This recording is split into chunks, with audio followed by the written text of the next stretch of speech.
LDF அரசுதான் எப்பொழுதும் விவசாயிகளுடன் முன் செல்வதாகும்.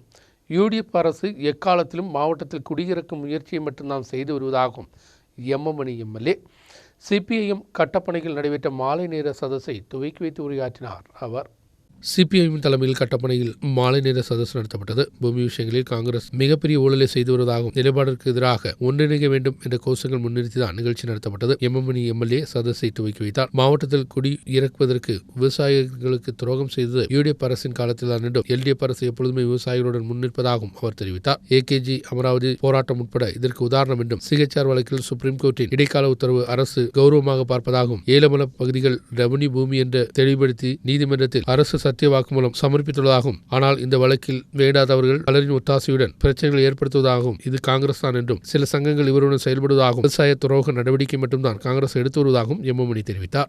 ഈ മണ്ണിൽ നമ്മൾ ഉറക്കുന്ന ആരുടെ സൗജന്യം കൊണ്ടല്ല എന്നും നമുക്ക് പാതയായിരുന്നു ഇല്ലേ? കോൺഗ്രസിന്റെ ഗവൺമെന്റുകൾ എന്നും പാത.